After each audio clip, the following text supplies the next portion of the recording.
الحمدللہ الحمدللہ رب العالمین والصلاة والسلام علی رسولہ الکریم اما بعد فاعوذ باللہ من الشیطان الرجیم براءۃ من اللہ ورسولہ الی الذین عاہدتم من المشرکین فسیحوا فی الارض اربعۃ اشہر واعلموا انکم غیر معجز اللہ وان اللہ مخزی الکافرین۔ صدق اللہ العظیم۔ رب اشرح لی صدری ویسر لی امری واحلل عقدۃ من لسانی یفقہوا قولی۔ اللہ تبارک تعالیٰ کے بابرکت نام سے آج سے ہم قرآن حکیم کی نویں سورہ توبہ کے متعلق آغاز کر رہے ہیں۔ یہ قرآن حکیم کے دوسرے باب کی آخری سورت ہے۔ یہ دوسرا باب جو کہ 4 سورتوں پر مشتمل ہے، یعنی سورہ انعام، سورہ اعراف اور پھر سورہ انفال اور سورہ توبہ، جس کی کہ 3 سورتوں کا مطالعہ ہم مکمل کر چکے ہیں۔ یہ اس کی چوتھی اور آخری صورت ہے۔ اس باب کا موضوع جیسے کہ میں عرض کر چکا ہوں کہ یہ قریش پر اتمام حجت اور مسلمانوں کا تزکیہ و تطہیر، اور قریش اور اہل کتاب دونوں کے لیے دنیا میں اللہ تبارک تعالیٰ کے آخری جزا و سزا کا بیان ہے۔ یعنی مختصراً یہ قریش پر اتمام حجت کا باب ہے۔ سابقہ باب جو کہ قرآن حکیم کا پہلا باب تھا، یہ اہل کتاب پر اتمام حجت کا باب تھا۔ اس کی پہلی صورت میں جیسا کہ ہم یہ جان چکے کہ قریش کو بھرپور دعوت دی گئی، توحید کی اللہ تبارک تعالیٰ نے دعوت دی، اور ان کے مشرکانہ رویوں اور دین میں جو انہوں نے شرک شامل کر لیا تھا اس کی پرزور مذمت کی اللہ تبارک تعالیٰ نے۔ اور پھر مضمون اس طرح سے بتدریج آگے بڑھا کہ دوسری صورت میں پھر ان کو انذار کیا گیا، گویا کہ انہیں دھمکی دی گئی اور انہیں یہ بتایا گیا کہ اگر تم نے بھی وہی روش اختیار کی جو سابقہ رسول کے مخاطبین اور منکرین نے کیا تھا، تو جس طرح سے ان پر اللہ تبارک تعالیٰ کا عذاب آیا تھا تم بھی اللہ تعالیٰ کے عذاب سے بچ نہیں سکو گے۔ اور پھر تیسری صورت سورہ انفال جو کہ مدنی صورت ہے، اس میں قریش پر پہلے عذاب کا کوڑا جو کہ غزوہ بدر کے صورت میں پیش آیا، اس کا تذکرہ اللہ تبارک تعالیٰ نے کیا، اور پھر یہ آخری عذاب جو قریش پر آیا اس کا تذکرہ اللہ تبارک تعالیٰ اب اس سورہ توبہ میں بیان فرما رہے ہیں۔ لہذا سورہ توبہ کا جامع عنوان یہ ہو سکتا ہے کہ آپ صلی اللہ علیہ وسلم کے منکرین کے لیے، خواہ وہ کھلے منکر ہوں یا منافقین ہوں، اللہ تعالیٰ کی طرف سے آخری سزا کا ظہور۔ لہذا اس اعتبار سے یہ سورہ توبہ ایک عذاب اور اللہ کے قہر اور غضب کے ظہور کے ساتھ نازل ہوئی ہے۔ یہی وجہ ہے کہ پھر اس کے شروع میں بسم اللہ نہیں لکھی جاتی، اس لیے کہ اللہ تعالیٰ کے قہر و غضب اور عذاب کے ساتھ یہ موضوع نہیں ہے کہ اللہ تعالیٰ کی صفت رحمان اور رحیم کا یہاں پر تذکرہ کیا جائے۔ لہٰذا میں دیکھیں گے کہ اس صورت میں مشرکین مکہ پر بھی اللہ تبارک تعالیٰ کا عذاب نازل ہوا جو کہ مسلمانوں کے ہاتھوں ہوا، اور اللہ تعالیٰ نے اس بات کو بیان کیا کہ اب یہ مشرکین، یہ قریش کے وہ لوگ کہ جنہوں نے شرک کو بطور دین اختیار کر رکھا ہے، وہ اب اس سرزمین میں کہیں بچنے نہ پائیں، ان کو جہاں پاؤ اور قتل کر دو۔ اس کے بعد پھر اہل کتاب پر بھی جو اللہ تبارک تعالیٰ کا عذاب نازل ہوا، آگے پھر ان کا تذکرہ کیا گیا، اور پھر منافقین جو کہ بظاہر مسلمان تھے ان پر بھی اللہ تبارک تعالیٰ نے ایک نوعیت کے عذاب کو نازل کیا۔ تو لہٰذا ان پر جو سزا نازل ہوئی اس کا بھی ظہور، اس کا بھی اظہار اس صورت میں ہم دیکھیں گے کہ ہمیں ملے گا۔ یہ صورت مدینے کے آخری دور میں اور اکثر و بیشتر فتح مکہ کے بعد نازل ہوئی۔ لہذا ارشاد ہوتا ہے براءۃ من اللہ ورسولہ الی الذین عاہدتم من المشرکین۔ اعلان برات ہے اللہ تبارک تعالیٰ کی طرف سے اور رسول کی طرف سے، قطع تعلق کا اعلان ہے، اعلان بیزاری ہے اللہ کی طرف سے اور اس کے رسول کی طرف سے ان لوگوں کے لیے کہ جنہوں نے تم سے عہد کیا تھا، مشرکوں میں سے، مشرکین میں سے جن سے تمہارا کوئی عہد معاہدہ ہوا تھا۔ اللہ تبارک تعالیٰ اور اللہ کے رسول اب اس عہد کو توڑتے ہیں، اس معاہدے کو ختم کرتے ہیں اور اعلان برات کرتے ہیں۔ فسیحوا فی الارض اربعۃ اشہر، تو پس اب تم زمین میں 4 مہینے اور چل پھر لو، یعنی 4 مہینے کے لیے تمہاری لیے مہلت ہے۔ اس کے بعد پھر اللہ تبارک تعالیٰ اور اللہ کے رسول وہ تم سے سارے کے سارے معاہدے کو کالعدم کرتے ہیں اور اعلان برات کرتے ہیں۔ وَاعْلَمُوا أَنَّكُمْ غَيْرُ مُعْجِزِ اللَّهِ، اور جان لو کہ تم اللہ کو عاجز کرنے والے نہیں ہو، اللہ تعالیٰ کو ہرا نہیں سکتے، اللہ سے بھاگ کر کہیں جا نہیں سکتے۔ یعنی حق تم پر واضح ہو گیا اور اس حق کو واضح ہو جانے کے بعد بھی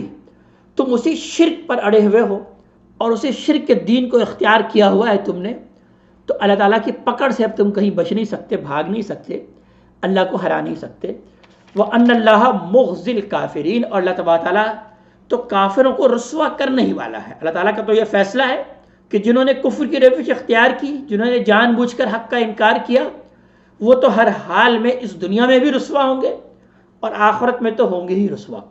لہذا پھر بیان کیا جا رہا ہے کہ وہ اذان من اللہ والرسول الی الناس یوم الحج الاکبر، اور اعلان عام ہے اللہ تبارک تعالیٰ کی طرف سے اور اس کے رسول کی طرف سے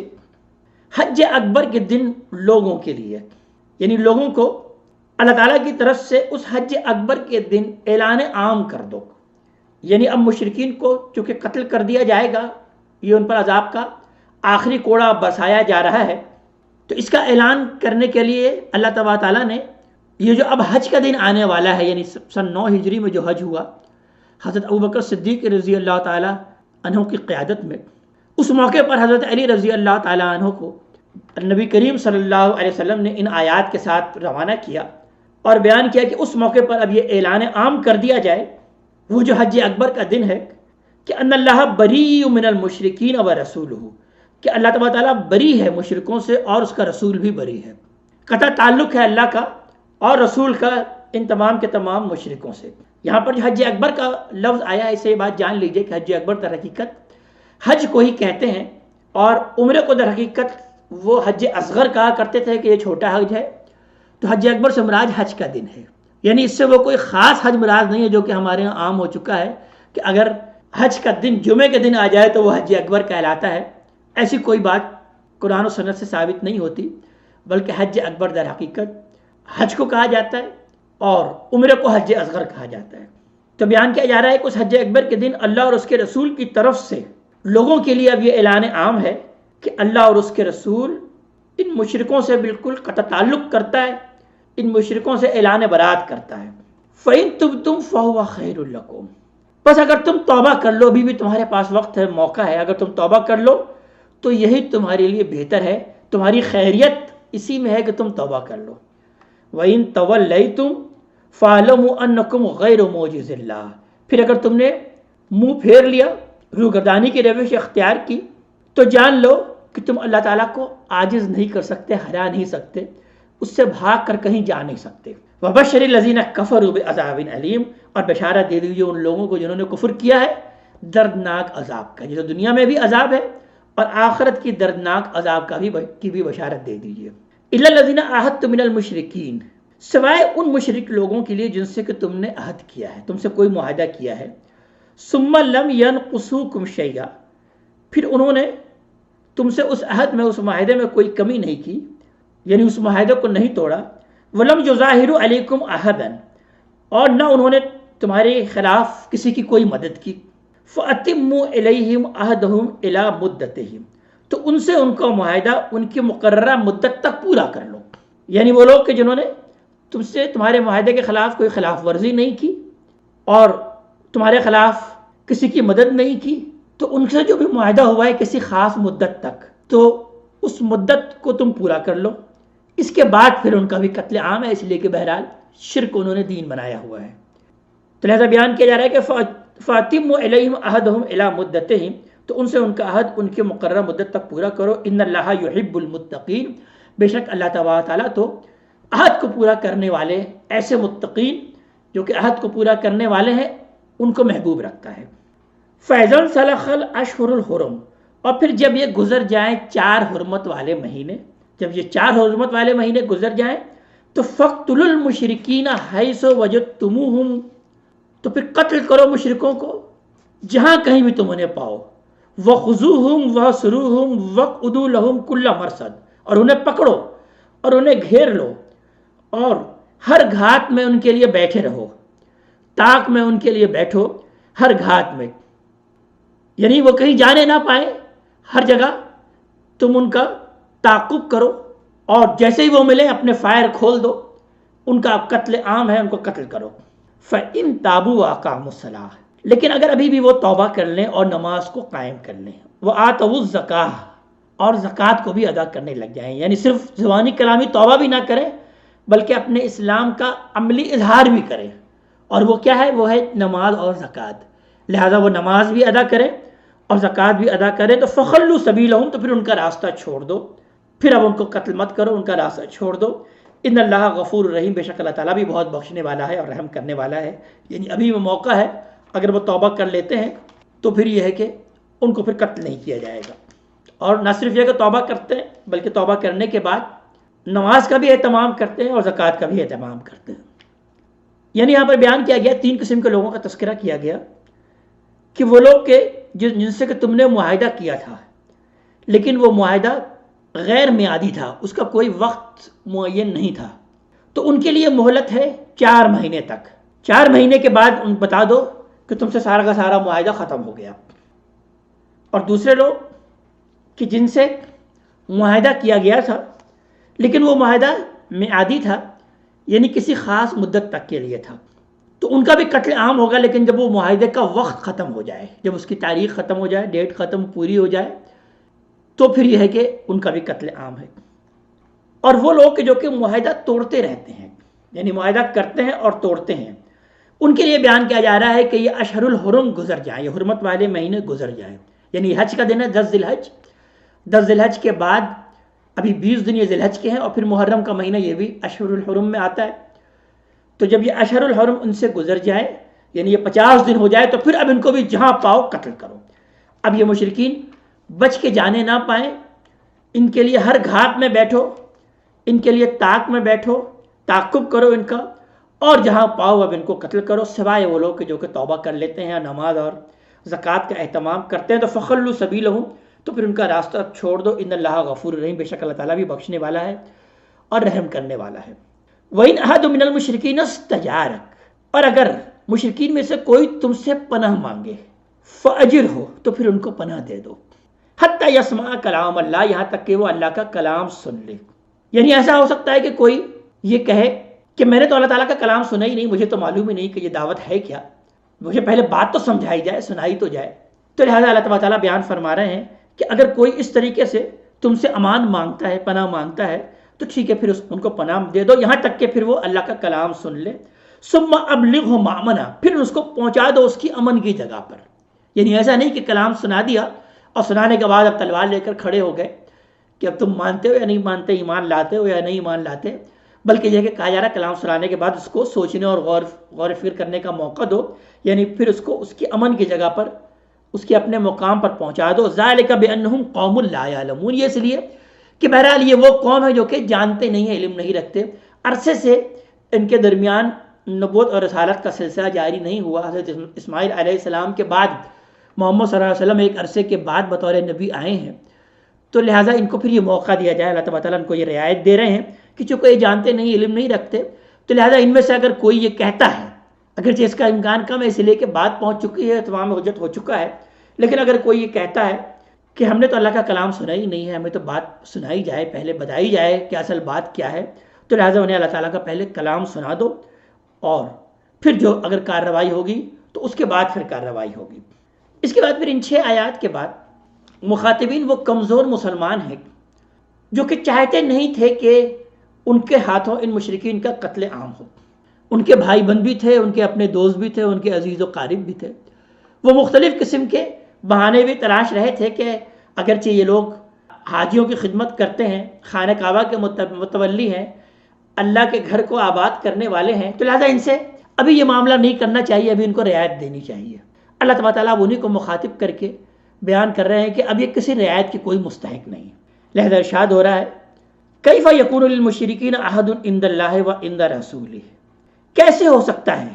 ان مشرکوں کے لیے کوئی عہد، کوئی وعدہ اللہ تعالیٰ کے پاس اور اللہ کے رسول کے پاس، یعنی ان کا کوئی وعدہ، کوئی عہد، ان کی کوئی حیثیت نہیں، کیسے وہ کوئی وعدہ اور کوئی عہد، جبکہ وہ عہد کو ہمیشہ توڑتے رہتے ہیں، عہد کی پاسداری نہیں کرتے، اور تم یہ کہہ رہے ہو کہ ان سے چونکہ ہم نے معاہدہ کیا ہوا ہے تو لہٰذا بھی ہمیں یہ معاہدہ نہیں توڑنا چاہیے۔ ان کا یہ بھی اعتراض تھا۔ تو اللہ تعالیٰ بیان کر سکتے ہیں ان سے کوئی معاہدہ کیوں کر ہو سکتا ہے، کیسے ہو سکتا ہے ان مشرکوں سے کوئی معاہدہ اللہ کے نزدیک اور اللہ کے رسول کے نزدیک۔ الا الذین عاہدتم عند المسجد الحرام، سوائے ان لوگوں کے جن سے کہ تم نے عہد کیا تھا مسجد حرام کے پاس، یعنی کہ صلح حدیبیہ کا تذکرہ ہے کہ صلح حدیبیہ کے موقع پر سن 6 ہجری میں جو کہ وقوع پذیر ہوئی صلح حدیبیہ، اس موقع پر جنہوں نے عہد کیا تھا وہ تو ٹھیک ہے کہ اس وقت جو عہد ہوا تھا اس عہد کے بارے میں تذکرہ بھی آ رہا ہے کہ فَمَسْتَقَامُوا لَكُمْ فَاسْتَقِیمُوا لَهُمْ، پھر اگر جب تک وہ قائم رہتے ہیں تمہارے لیے اس عہد پر تو تم بھی قائم رہو، یعنی وہ تمہارے ساتھ اگر سیدھے رہتے ہیں تو ٹھیک ہے، پھر تم بھی ان کے ساتھ سیدھے رہو، اس لیے کہ ان اللہ یحب المتقین، بے شک اللہ تبارک تعالیٰ تو ایسے متقیوں کو پسند کرتا ہے جو کہ عہد کو اور وعدوں کو پورا کرنے والے ہیں۔ کیفا، کیسے ہو سکتا ہے کوئی معاہدہ ان سے؟ وَإِن يَظْهَرُوا عَلَيْكُمْ، اور اگر وہ غالب آ جائیں تم پر، لا يرقبوا فیکم الا ولا ذمہ، تو وہ تو ہرگز لحاظ نہیں کریں گے نہ تو تمہاری کسی قرابت داری کا اور نہ ہی کسی عہد کا۔ ابھی تو یہ مغلوب ہے، اگر یہ غالب آ جائے تو یہ کوئی معاہدے، کوئی عہد، کوئی قرابت داری، کوئی رشتہ داری کا خیال نہیں کریں گے۔ تم کہہ رہے ہو کہ یہ ہمارے رشتہ دار ہیں، یہ ہمارے عزیز و قارب ہیں اور ہم نے ان سے معاہدہ کیا ہوا ہے، لیکن ان کا معاملہ یہ ہے کہ اگر یہ تم پر غالب آ جائے تو یہ کسی معاہدے کی پرواہ نہیں کرتے۔ یردونکم بافواہہم، وہ تمہیں اپنے منہ سے راضی کرتے ہیں، اپنی زبانوں سے راضی کرتے ہیں، یعنی تمہارے پاس آتے ہیں تو تم سے بڑی راضی کی بات کرتے ہیں، اور لیکن وطاب قلوبہم، لیکن ان کے دل جو ہے وہ نہیں مانتے، ان کے دل جو ہے وہ انکاری ہیں۔ واکثرہم فاسقون، اور ان کی اکثریت تو فاسق ہی ہے، بدعہد ہی ہے، جو کہ عہد کی پاسداری نہیں کرتی۔ اشتروا بآیات اللہ ثمنا قلیلا، انہوں نے اللہ کی آیات، اللہ کے احکام کو بیچ دیا تھوڑے سے فائدے کے بسبب، یعنی دنیا کے متاع حقیر کو انہوں نے ترجیح دی اور اس حق کو جو انہوں نے پہچان لیا اس کے تقاضوں کو پورا نہیں کیا۔ فصدوا عن سبیلہ، تو پس اس طرح سے وہ اللہ تعالیٰ کے راستے سے رک گئے، یعنی دنیا ان کے پیش نظر تھی، دنیا کو انہوں نے در حقیقت ترجیح دی تو در حقیقت حق کے راستے سے رک گئے۔ انہم ساء ما کانوا یعملون، یہ بہت بڑا عمل ہے جو یہ کر رہے ہیں۔ لا یرقبون فی مؤمنۃ الا ولا ذمہ، وہ کسی مومن کے بارے میں نہ تو قرابت کا لحاظ کرتے ہیں اور نہ عہد کا لحاظ کرتے ہیں۔ وَأُولَٰئِکَ هُمُ الْمُعْتَدُونَ، اور یہ وہ لوگ ہیں جو کہ حد سے گزر جانے والے ہیں، یہ لوگ ہیں جو کہ زیادتی پر اترے رہتے ہیں۔ فَإِن تَابُوا وَأَقَامُوا الصَّلَاةَ وَآتُوا الزَّكَاةَ، پھر اسی بات کو بیان کیا جا رہا ہے، لیکن ابھی بھی موقع ہے، اگر یہ بہرحال توبہ کر لیتے ہیں اور توبہ کر لینے کے بعد اسلام کے تقاضوں کو پورا کرتے ہیں، یعنی نماز کو قائم کرتے ہیں اور زکوٰۃ کو ادا کرتے ہیں، تو فَإِخْوَانُكُمْ فِي الدِّينِ، پھر یہ تمہارے دینی بھائی ہیں، پھر وہ اسلام کو اگر لے آتے ہیں، اسلام پر عمل پیرا ہو جاتے ہیں تو پھر تمہارے دینی بھائی ہے۔ وَنُفَصِّلُ الْآيَاتِ لِقَوْمٍ يَعْلَمُونَ، اور اسی طرح ہم اپنی آیات کھول کھول کر بیان کر رہے ہیں ان قوموں کے لیے جو کہ جاننے والے ہیں، علم رکھتے ہیں۔ وَإِن نَكَثُوا أَيْمَانَهُم مِّن بَعْدِ عَهْدِهِمْ، اور اگر وہ اپنی قسمیں توڑ دیں اپنے عہد کو پورا کرنے کے بعد، وَطَعَنُوا فِي الدِّينِ، اور تمہارے دین میں وہ تانا زنی کریں، تمہارے دین میں وہ عیب نکالیں، فَقَاتِلُوا أَئِمَّةَ الْكُفْرِ، تو ایسے کفر کے سرداروں کے ساتھ تم جنگ کرو، ان کو قتال کرو۔ یعنی معلوم ہوتا ہے کہ یہ آیات ان کے معاہدہ توڑ دینے کے بعد نازل ہوئی۔ جب انہوں نے صلح حدیبیہ کے معاہدے کو توڑ دیا تو اللہ تبارک تعالیٰ اس بات کو بیان کر رہے ہیں کہ جب یہ اپنی قسمیں توڑتے ہیں، اپنی عہد کو بھی توڑ رہے ہیں اور تمہارے دین میں پر بھی عیب لگاتے ہیں، تو ایسے کفر کے سرداروں کے خلاف، ایسے قریش کے سرداروں اور ان کے پیشواؤں کے خلاف تم جنگ کرو، ان کو قتل کرو۔ انہم لا ایمان لہم، بے شک ان کی قسمیں کچھ نہیں ہیں، ان کا کوئی قول و قرار نہیں ہے۔ لعلہم ینتہون، لہذا انہیں قتال کرو تاکہ پھر وہ باز آ جائیں، ان سے جنگ کرو تاکہ وہ باز آ جائیں۔ الا تقاتلون قوما نکثوا ایمانہم، کیا تم ایسی قوم سے نہیں لڑو گے جنہوں نے اپنا عہد توڑا؟ وہموا باخراج الرسول، اور انہوں نے رسول کو نکالنے اور یعنی جلا وطن کرنے کا ارادہ کیا، مکے کی سرزمین سے ان کو نکالنے کی کوشش کی۔ وہم بدؤکم اول مرہ، اور یہ وہی ہیں جنہوں نے تم سے جنگ چھیڑنے میں پہل کی۔ اتخشونہم، تو کیا تم ان سے ڈر گئے ہو، تم ان سے ڈرتے ہو؟ فاللہ احق ان تخشوہ ان کنتم مومنین، تو اللہ زیادہ حق رکھتا ہے، اللہ زیادہ حقدار ہے کہ تم اس سے ڈرو اگر تم واقعی مومن ہو، اگر تم واقعی اہل ایمان ہو۔ قاتلہم یعذبہم اللہ بایدیکم، قتال کرو ان سے، جنگ کرو ان سے، اللہ تبارک تعالیٰ تمہارے ہاتھوں سے انہیں عذاب دے گا۔ یعنی اللہ تعالیٰ کا یہ منشا ہے کہ اللہ تعالیٰ اب ان کو جو عذاب دے گا وہ تمہارے ہاتھوں سے دے گا۔ اس سے پہلے قوموں پر جو عذاب آتا تھا، اس سے پہلے رسول کے منکرین پر جو عذاب آتا تھا، وہ اللہ تبارک تعالیٰ آسمان سے نازل فرماتے تھے، اللہ تعالیٰ خود ان پر عذاب نازل کرتا تھا۔ لیکن یہاں پر اب چونکہ تمہارا غلبہ ہو گیا ہے، تمہاری ایک حکومت قائم ہو چکی ہے، تمہارا ایک نظم اجتماعی قائم ہو چکا ہے،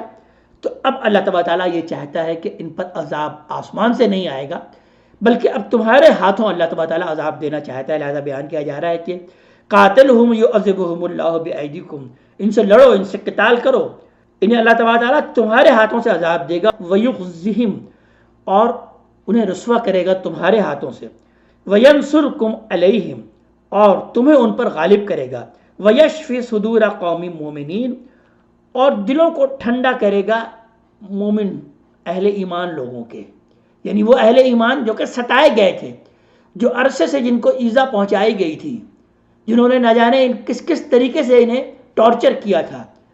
تو انہی کے ہاتھوں اب ان پر عذاب آئے گا تاکہ ان کے دل ٹھنڈے ہوں ان اہل ایمان کا۔ وَيُذْهِبْ غَيْظَ قُلُوبِهِمْ، اور ان کے دلوں سے غصے کو دور کرے گا۔ وہ جو غیظ اور غضب تھا ان اہل ایمان کے دلوں میں ان کے خلاف، جو کہ ان کو ستاتے تھے، ان کو ٹارچر پہنچاتے تھے، ان کو ایذا پہنچاتے تھے، تو اللہ تبارک تعالیٰ بیان فرما رہے ہیں کہ انہی کے ہاتھوں سے اب ان پر عذاب آئے گا تاکہ ان کے دلوں کو سکون نصیب ہو اور ان کا وہ غیظ و غضب جو ہے وہ دور ہو۔ وَيَتُوبُ اللَّهُ عَلَى مَن يَشَاءُ، اور اللہ جس کے لیے چاہے گا توبہ کو قبول کر لے گا۔ یعنی ابھی بھی موقع ہے، جو توبہ کرنا چاہے توبہ کر لیں، نماز کو قائم کریں، زکوٰۃ کا اہتمام کریں، تو اللہ تبارک تعالیٰ جس کی چاہے گا توبہ کو قبول کرے گا۔ واللہ علیم حکیم، اور بے شک اللہ تبارک تعالیٰ تو علم رکھنے والا ہے اور کمال حکمت والا ہے۔ جو کچھ بھی وہ کرتا ہے اپنے کامل علم کی بنیاد پر کرتا ہے اور حکمت کی بنیاد پر کرتا ہے۔ ام حسبتم ان تترکوا ولما یعلم اللہ الذین جاہدوا منکم، کیا تم نے یہ گمان کر رکھا ہے، کیا تم نے یہ سوچ رکھا ہے، یہ سمجھ رکھا ہے کہ تم ایسے ہی چھوڑ دیے جاؤ گے؟ ولما یعلم اللہ الذین جاہدوا منکم، حالانکہ اللہ تعالیٰ نے تو ابھی یہ جانا ہی نہیں، یعنی اللہ تعالیٰ نے تو ابھی یہ کھول کر رکھا ہی نہیں، واضح ہی نہیں کیا کہ تم میں سے جہاد کرنے والے کون ہیں۔ یعنی ایک طرف تو یہ ان پر عذاب ہے اور دوسری طرف اہل ایمان کا امتحان بھی ہے ساتھ ساتھ، کہ اللہ تبارک تعالیٰ جاننا چاہتا ہے کہ تم میں کھرا کون ہے اور کھوٹا کون ہے، تم میں واقعی اللہ کی راہ میں جہاد کرنے والا کون ہے۔ تو تم کیا سمجھتے ہو کہ اللہ تعالیٰ تم کو ایسے ہی چھوڑ دے گا؟ یعنی یہ مضمون تو اس سے پہلے سورہ بقرہ میں بھی آ چکا ہے کہ ام حسبتم ان تدخلوا الجنہ ولما یاتکم مثل الذین خلوا من قبلکم مستهم الباساء والضراء وزلزلوا حتى يقول الرسول والذین آمنوا معه متى نصر اللہ الا ان نصر اللہ قریب۔ کیا تم نے یوں سمجھ رکھا ہے کہ تم جنت میں یوں ہی داخل ہو جاؤ گے، حالانکہ ابھی تم پر وہ حالات اور واقعات تو آئے نہیں جو کہ تم سے پہلے لوگوں پر گزرے تھے، انہیں سختیاں پہنچیں، انہیں تکلیفیں دی گئیں، وہ ہلاک مارے گئے، یہاں تک کہ وقت کے رسول اور وہ لوگ جو کہ اہل ایمان ہیں وہ کہہ اٹھے کہ کب آئے گی اللہ تعالیٰ کی مدد۔ پھر کہا گیا کہ آگاہ ہو جاؤ کہ اللہ تعالیٰ کی مدد قریب ہے۔ اور پھر یہی مضمون سورہ آل عمران میں اس طرح سے آیا کہ ام حسبتم ان تدخلوا الجنہ ولما یعلم اللہ الذین جاہدوا منکم ویعلم الصابرین، کیا تم نے یہ سمجھ میں رکھا ہے کہ جنت میں یوں ہی داخل ہو جاؤ گے، حالانکہ اللہ تعالیٰ نے تو ابھی یہ جانا ہی نہیں، یہ واضح ہی نہیں کیا کہ کون ہے تم میں جہاد کرنے والے اور کون ہے کہ جو تم میں صبر کرنے والے ہیں۔ تو اسی طرح یہاں پر تیسری مرتبہ اس بات کو بیان کیا کہ ام حسبتم ان تترکوا، کیا تم یہ گمان کرتے ہو کہ تم یوں ہی چھوڑ دیے جاؤ گے؟ ولما یعلم اللہ الذین جاہدوا منکم، حالانکہ اللہ تعالیٰ نے تو ابھی یہ معلوم ہی نہیں کیا، یہ واضح ہی نہیں کیا، یہ جانا ہی نہیں کہ کون ہے کہ تم میں جہاد کرنے والا۔ یعنی اللہ تعالیٰ کا تو علم کامل ہے، وہ جانتا ہے، لیکن اس نے اس بات کو واضح نہیں کیا کہ تم میں جہاد کرنے والا کون ہے، یعنی یہ بات ابھی کھل کر سامنے نہیں آئی۔ یعنی اللہ تعالیٰ تمہارا امتحان بھی لینا چاہتا ہے ساتھ ساتھ۔ وَلَمْ يَتَّخِذُوا مِن دُونِ اللَّهِ وَلَٰكِنَّ رَسُولِهِ وَلِلْمُؤْمِنِينَ وَلِيجًا، اور انہوں نے نہیں بنایا اللہ کو چھوڑ کر اور اس کے رسول کو چھوڑ کر اور اہل ایمان کو چھوڑ کر کسی اور کو اپنا رازدار، کسی اور کو اپنا دوست۔ انہوں نے اللہ، رسول اور اہل ایمان کو چھوڑ کر کسی اور کو اپنا دوست نہیں بنایا۔ تم میں سے ایسا کون ہے اللہ تعالیٰ ان کو واضح کر دینا چاہتا ہے واللہ خبیر بما تعملون، اور ویسے اللہ تعالیٰ بہت باخبر ہے، جو بھی تم عمل کرتے ہو اللہ تعالیٰ ہر شے کا خبر رکھنے والا ہے۔ وما کان للمشرکین ان یعمروا مساجد اللہ، پھر ان کے اسی طرح کے اشکالات کا جواب دیا جا رہا ہے۔ اللہ تعالیٰ بیان فرما رہے ہیں کہ تم انہیں بیت اللہ کے متولی سمجھتے ہو اور اس بنا پر ان سے ہمدردی رکھتے ہو، تو اللہ تعالیٰ بیان فرما رہے ہیں کہ یہ ہرگز اس کے لائق نہیں ہے کہ یہ اللہ کی مسجدوں کو آباد کریں، اللہ تعالیٰ کی مسجدوں کا انتظام اور انسرام سنبھالیں۔ یہ ان کا کردار ہی نہیں ہے کہ وہ اس بات کے حق بجانب ہو کہ بیت اللہ کے یہ متولی بن سکیں۔ شاہدین علی انفسہم بالکفر، در حال ہے کہ خود اپنے اوپر کفر کے یہ گواہ ہیں، یعنی چونکہ یہ اپنے شرک کا خود اعتراف کرتے ہیں تو اللہ تعالیٰ اس بات کو بیان فرما رہے ہیں کہ یہ خود سمجھتے ہیں کہ یہ انہوں نے شرک کیا ہے اور شرک کے دین کو انہوں نے جان بوجھ کر اختیار کیا، تو یہ کفر پر اور شرک پر خود گواہ ہیں۔ اولئک حبطت اعمالہم، اس شرک کی وجہ سے اللہ تعالیٰ بیان فرما رہے ہیں ان کے اس طرح کے سارے اعمال حبط کر دیے گئے۔ انہوں نے اگر جو مسجد حرام کی اگر کوئی خدمت کی تھی، لیکن اور مسجد حرام کو انہوں نے شرک کا اڈا بنا لیا تھا، 360 بت اس کے اندر رکھ دیے تھے لا کر، تو اللہ تعالیٰ بیان فرما رہے ہیں کہ یہ اس کے ہرگز حق بجانب نہیں ہیں کہ یہ اس کا انتظام اور انسرام کو سنبھالیں۔ ان کے سارے اعمال، ان اعمال کو تو اللہ تعالیٰ نے حبط کر لیا ہے۔ وفی النار ہم خالدون،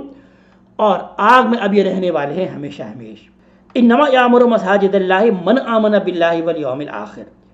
اللہ تعالیٰ کی مسجدوں صرف وہی آباد کرتے ہیں جو اللہ اور یوم آخرت پر ایمان لے کر آتے ہیں۔ وَأَقَامُوا الصَّلَاةَ وَآتَوُا الزَّكَاةَ، اور نماز کو وہ قائم کرتے ہیں اور زکوٰۃ کو ادا کرتے ہیں۔ وَلَمْ يَخْشَ إِلَّا اللَّهُ، اور اللہ تعالیٰ کے سوا کسی سے نہیں ڈرتے، یعنی اہل ایمان کی صفات بیان کی جا رہی ہے کہ یہ ہیں وہ لوگ کہ جو کہ در حقیقت خانہ کعبہ کے اصلاً متولی بن سکتے ہیں، اللہ کے مسجدوں کو آباد کرنے والے، اس کے انتظام کو سنبھالنے والے در حقیقت یہ ہیں جو کہ نماز کا حقیقی معنوں میں اہتمام کرتے ہیں، زکوٰۃ بھی دیتے ہیں اور اللہ کے سوا کسی سے نہیں ڈرتے۔ فَعَسَىٰ أُولَٰئِكَ أَن يَكُونُوا مِنَ الْمُهْتَدِينَ، تو امید ہے کہ اللہ تعالیٰ ایسے لوگوں کو ہدایت کی راہ پر گامزن کر دے گا، ایسے لوگوں کو ہدایت کی توفیق عطا فرمائے گا۔ اجعلتم سقایۃ الحاج و عمارت المسجد الحرام کمن آمن باللہ والیوم الآخر، کیا تم نے یہ سمجھ رکھا ہے کہ حاجیوں کو پانی پلانا اور مسجد حرام کو آباد کرنا، اس کا انتظام اور انسرام کو سنبھالنا، کمن آمن باللہ والیوم الآخر، اس شخص کے برابر ہو جائے گا جو کہ ایمان رکھتا ہے اللہ پر اور یوم آخرت پر، وجاہد فی سبیل اللہ، اور اللہ کے راہ میں جو جہاد کرتا ہے، اس شخص کے یہ برابر ہو جائیں گے؟ یعنی یہ لوگ اہل ایمان